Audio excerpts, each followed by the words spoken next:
Howdy! In this mini lecture we will discuss various aspects of soil. The student learning objectives of this mini lecture are: explain the importance of soil to agriculture, characterize and distinguish soil horizons and define soil profile, define soil degradation and erosion, and list various soil stressors and the consequence of these stressors. Healthy soils are essential for crop health and therefore our health. Crop plants rely on soil for nutrients, water retention, organic matter, and root growth. For these reasons, healthy soil is essential for sustainable agriculture. Sustainable agriculture is a form of agriculture that allows us to grow the crops we need without compromising future generations to grow the crops they need. Soil is a complex matrix of living and non-living components. As an undergraduate, I was taught an important lesson by my agronomy professor that I'll teach you now. Dirt is what you track into the house on your shoes. Soil is what plants grow in. Soil consists of disintegrated rock, organic matter, water, gases, nutrients, microorganisms, such as bacteria and nematodes, and macroorganisms, such as earthworms, mites, and a variety of insects. By volume, soil is about 50% mineral matter, 5% organic matter, with the remainder consisting of pore space filled with air or water. Organic matter includes living and dead organisms, as well as decaying material.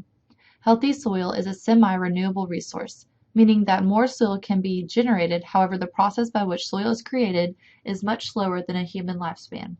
It takes about 500 years for an inch of topsoil to develop. Depleted soil can also be restored. However, this renewal process is also very slow. Physical weathering by wind, water, freezing, and thawing converts large rock particles into smaller particles, which eventually form soil. Chemical weathering and biological weathering also contribute to soil formation. As wind, water, and organisms move and sort fine particles formed from weathering, distinct layers or soil profiles develop. In this figure, you can see that there are 6 layers. The topmost layer is the O layer, with O standing for organic. This is the layer where leaf litter and other plant biomass accumulates and begins to decompose. So the O layer consists of living and recently deceased organic material, as well as organic waste products. When organic matter starts to decompose, it forms what is called humus, which is a dark, spongy, yet crumbly mass. Humus allows the soil to retain moisture and is key to healthy plant life and other biological activity. Organisms can also deposit other forms of organic matter in this layer. The layer below the O horizon is the A horizon. This layer consists of topsoil with a mixture of some organic material and mineral components. Below the A horizon is the E horizon. E stands for eluviation, which is the movement of materials through soil by the action of water. Eluviation is essentially leaching. Minerals and organic matter leach out of the E horizon into the B horizon below it. This is why the E horizon is usually much lighter in color than the A horizon. Below the E horizon is the B horizon, which is the subsoil. The C horizon that is below the B horizon consists of weathered parent material. Finally, the R horizon is the lowest horizon. The R stands for rock, which is the parent material of soil. If you examine all of the horizons together, this is called a soil profile. You should study these layers and be able to describe the characteristics of each horizon, the order they go in, and distinguish between horizons and a profile. The only way to feed a growing global population is through sustainable agriculture, which requires we preserve and protect soil. Soil degradation occurs when there is a loss of soil quality and/or productivity. Each year, we lose 12 to 17 million acres of cropland, which is equivalent to the size of West Virginia. People often think soil erosion is a rural issue or something that is only a concern for farmland or ranchland, but this isn't true. Erosion is the removal of material from one place and its transport toward another by either wind or water. There are examples of soil erosion abounding in urban areas as well. In the image on the left, you see a series of stormwater management practices that have been put in place to reduce erosion and prevent sediment-laden stormwater from flowing into the concrete-lined inlet, which is surrounded by a chain-link fence. The black tarp held up by wooden stakes in the ground and a wire mesh is called a silt fence.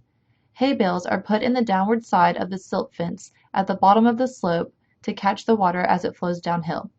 There is also a layer of rocks placed around the inlet as an additional measure of protection. The image on the right illustrates what can happen if erosion control precautions are not put in place at a construction site. The soil has run off the construction site into the street, which then flows into the storm sewer. The storm sewer will carry that sediment directly to a local stream, creek, or river, which will pollute the water body. There are a variety of stressors of soil which will reduce its quality or quantity. Erosion is the most obvious stressor to most people. Erosion is especially problematic because the soil is eroding faster than it can be formed. Another soil stressor is salinization, which is the buildup of salts on the surface of soil. Deforestation, agriculture, overgrazing, drought, climate change, pollution, and nutrient depletion are some of the other conditions or actions which are reducing the quality and quantity of soil. Soil stressors can lead to desertification, which is the loss of more than 10% soil productivity. The areas most susceptible to desertification are drylands or arid and semi-arid lands. Desertification endangers the food supply of 1 billion people in over 100 countries. The loss of productive soil due to desertification amounts to tens of billions of dollars each year. Desertification is expected to become an even bigger problem as climate change alters precipitation patterns.